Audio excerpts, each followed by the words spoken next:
Hello, everyone. I'm Charlene McLean. I'm a member of the Miramichi Addiction, Mental Health, and Suicide Prevention Committee.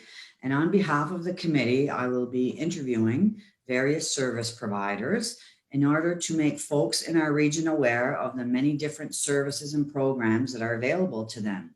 So in today's Resource Spotlight segment, I am joined by Cheyenne Joseph, and she is the executive director at the Rising Sun Treatment Center. Thanks so much for joining me today, Cheyenne. You're welcome.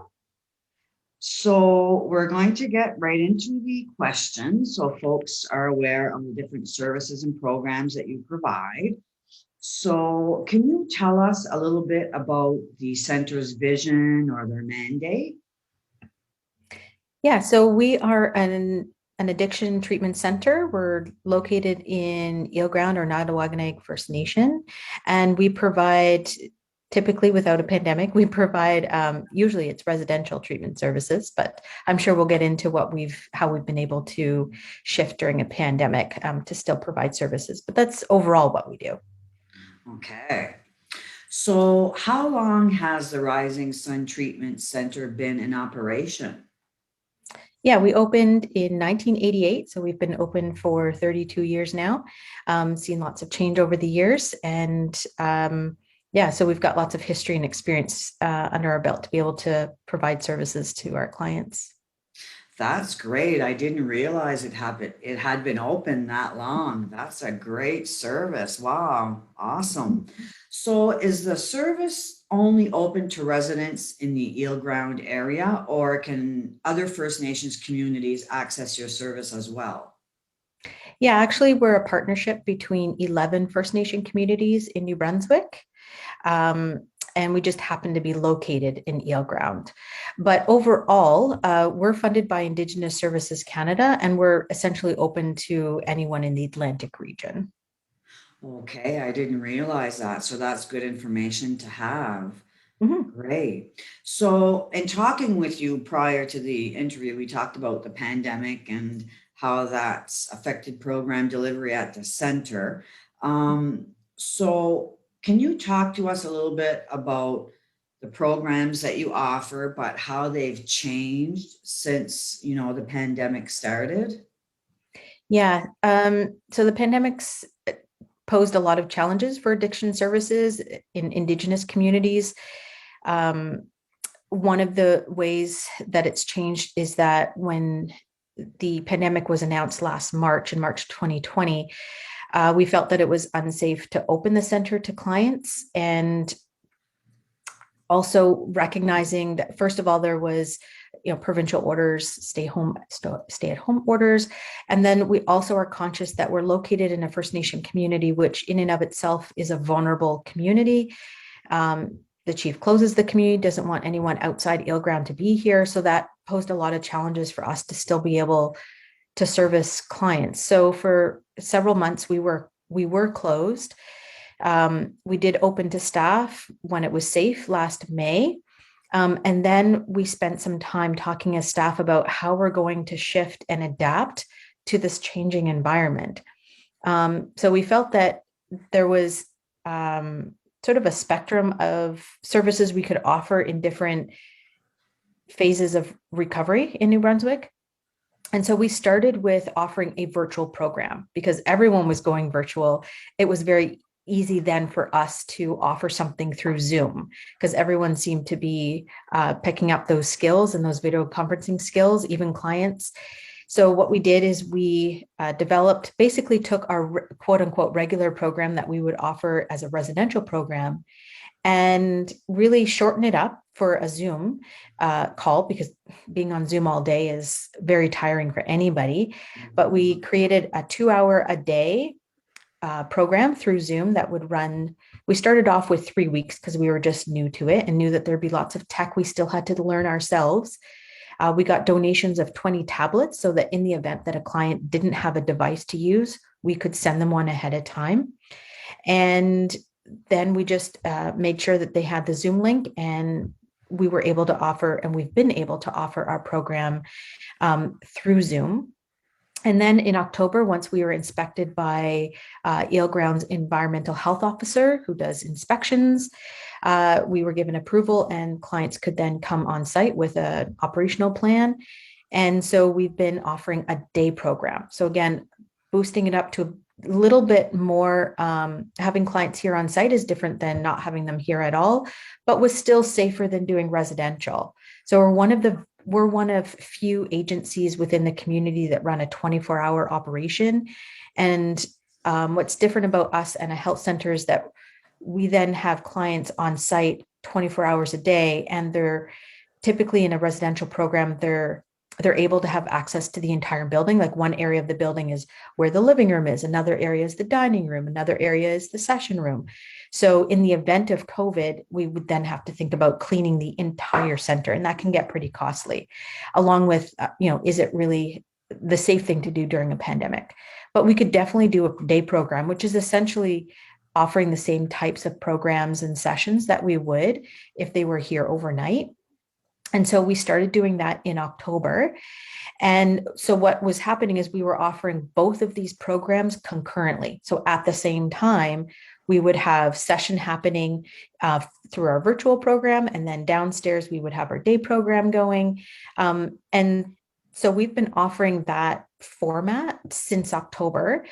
And I'll tell you, one of the interesting things that's happened is that we're seeing if the success of a treatment center is measured by the number of clients that attend a program, then we're seeing about double the amount of clients we would if we were offering a residential only treatment service. The other thing we're seeing that's interesting to note is that a day program and a virtual program make our services and programs more accessible to a different group of clients than would normally be able to attend a residential treatment. So for example, we're seeing a higher number of women attending our virtual program than we would see in a residential program for many reasons that are probably quite obvious. They're usually the primary caregiver of children. They're unable to leave their home and community for a month at a time, but offer them a virtual program and they're able to attend by staying at home and still being able to fulfill their community commitments, family commitments, and so on.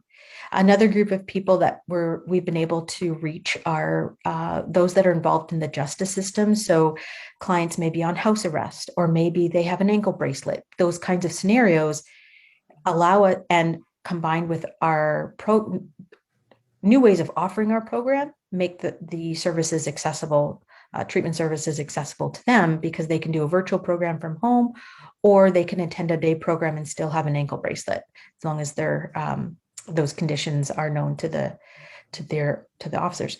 And then the other group, another interesting group to note, is that when you offer a day program or a virtual program, it means that clients don't necessarily have to be completely abstinent in their addiction. That this could be an introduction and a way to move them through those stages of change, and help them through those in a more efficient manner, because they can attend a day program, and then they go back home. And of course, we don't have any control over what they do at home, but they can start implementing what we've taught them during the day right away, rather than waiting until they're sort of done the program and discharged, and then they go home and then they start this new life. So they're able to sort of combine what we've taught them. They go home at night, try it out. And sometimes they're not always successful, but they come back the next day or the day after that, and we pick them back up and we help them continue on that journey.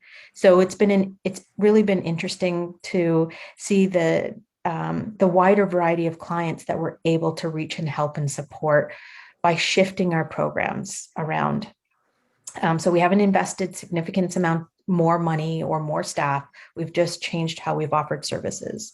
So that's how we've been able to manage and still be able to provide support during a global pandemic. The question is, what happens when the pandemic ends? These programs have shown to be very successful if success is measured by the number of clients that attend. And we want to be able to continue offering these programs. And I don't see them as temporary in any way. In the beginning, we may have thought that they were, but the stats have shown us otherwise, and the clients have told us through their attendance that they'd like these programs to stay. So we just need to find a way to kind of merge the old way and the new way, and find a path that works and is responsive to clients' needs. That's really great, because I know when we think about a pandemic, we automatically go to the negative side of the pandemic. But I think a lot of service providers like yourself have noticed that doing programs virtually is making it more accessible to a lot more individuals. So I think that we may see a lot of service providers maybe combining how they used to do service delivery with the new way of doing service delivery, which, you know, is a benefit to anyone within community that's accessing the service. So that's great. So you have the residential and you have the virtual program, right now? A day program, not The residential. day program, sorry. Yeah. The day Yeah. program and the virtual, Mhm. right? Yeah. So is there any information that a little bit more information or anything else that you would like to talk about regarding the programs itself and a little bit about what they are? Sure. So in both, they're essentially both the same information that we share with clients. The virtual is simply a shorter or a light version of what we offer here on site or in-house, I guess. So when the clients are here, they get a session with our psychologist, with our traditional elder, guest speakers from different organizations. And also we have 3 certified addiction counselors here on staff, and they each do a few sessions themselves. It ranges. It could be anything from Seeking Safety is a program that we draw on to deliver. And it could be things around harm reduction. And sometimes it can also, it might be parenting if we find that the group of clients that are in session now want to talk about parenting or nutrition. We can expand the sessions to really fit that specific cohort. So they get a wide range of people coming into the session room and being part of their healing journey. And then once they're also able to contact us sometimes through Facebook. So we have counselors who are able to respond through social media, because we know that that's a way that people communicate with each other.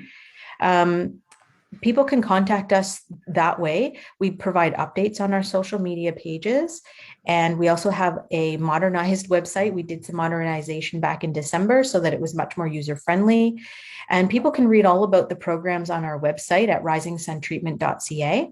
And there's also what we've added to the website that we didn't have before, was a way for people to download our application package right from the website. So if they happen to have a printer, then they can print the pages right from the website and then scan it or fax it over to us. And so if they ever want more information, our contact information is on the website. It's also on our Facebook page. So it's info@risingsuntreatment.ca. They can also call us toll free, which having a toll free number is actually new to us, actually. But the toll free number is 833-444-4626. And what's another way that they can contact us? There's a contact page on the website. There's lots of different ways to connect with us, ask us questions about the program. Our next cycle starts on June 7th. So we're doing now 4-week cycles. And now that the weather's great, we can use our offsite location to do some land-based activities. They're actually there today. They've learned how to make lean-tos, survival skills. Yesterday, they learned how to start fires. So they learn all kinds of cultural skills, I think, is something that I've probably missed in this conversation, to talk about the fact that all of our programs are based on Indigenous philosophies and teachings. And so there's a strong cultural foundation in everything that we do. So today, even the food that was offered was moose meat and Luskinigan. So we incorporate culture wherever and whenever we can. That's great. So what I'm going to do right now, Cheyenne, is I'm going to share the information that you gave me, so folks can take a minute and write the information down if they'd like. So if folks are looking to contact the Rising Sun Treatment Center, they can call toll free. And as Cheyenne mentioned, the number is 1-833-444-4626. And you can reach them by email address as well. It's intake@risingsuntreatment.ca. The Rising Sun Treatment Center also has a Facebook page, and their website page is is www.risingsuntreatment.ca. So I'll just leave that on there just for a few seconds in case someone wanted to write some of that information down when they're watching the interview. So I guess my last question, and it's really not a question, but is there any information that we haven't touched on, Cheyenne, that you'd like to share regarding the Rising Sun Treatment Center? Anything you can think of? Well, just overall that, the pandemic has presented a lot of challenges, especially to treatment centers in our communities, because they are typically a 24-hour operation. And, the risks, we don't want to be the source of any outbreaks in our community. So I'm trying to be super careful about how we proceed and that the clients are safe and the staff are safe. There's lots of anxiety within the staff and the clients about even coming to the center and spending time with people. But it's also presented, as I've spoken to earlier, it's also presented us with opportunity to sort of pause and ponder and think about, reconsider what it is that we do, what we're trying to do, how we do it, and why we do it that way. Mm-hmm. And so we even had a graduate student spend some time with us over the past 8 months. And she did some of our literature search so that as we move forward, as the pandemic eventually will come to an end, just being guided by not only what the clients are telling us through program evaluations, what the staff are telling us through their own experiences, but also what the research tells us. When the pandemic ends, we likely won't be going back to the way we used to do things.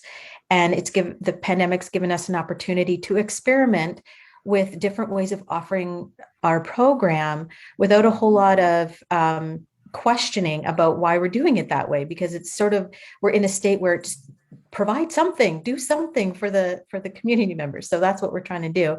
And we've seen, as I've said, we've seen lots of success with that. So we want to make sure that as we continue to move forward, that people are aware of the changes that will be coming to the center, because we're seeing success with these different and new ways of offering service.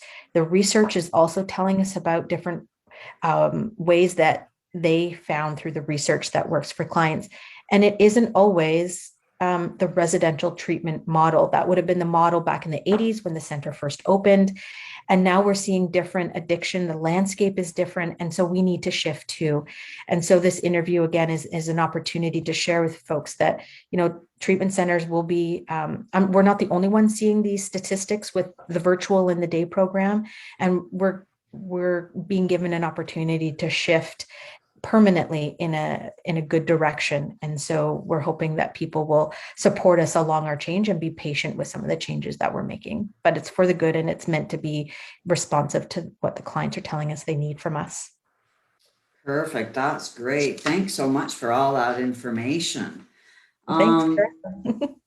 No, I'm so happy that you joined me, because it's great for folks not only in this region, but across the province to be aware that there are a lot of resources out there, but sometimes, it's just for folks to be aware that they exist in order for them to be able to access them. So another thing I'd like to do before we finish is I'd like to make all the people aware of a new resource that's available in New Brunswick since October of 2020. It's called 211NB.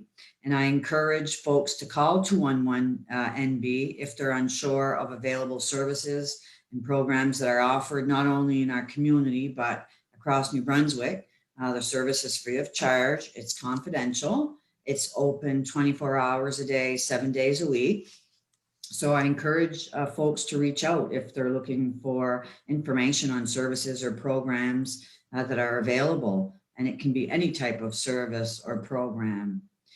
So thank you so much for joining me today, Cheyenne. And to everyone viewing this Resource Spotlight segment, please stay safe. And while during the pandemic, don't forget to wash your hands, practice social distancing, and to wear your mask. Take care, everyone.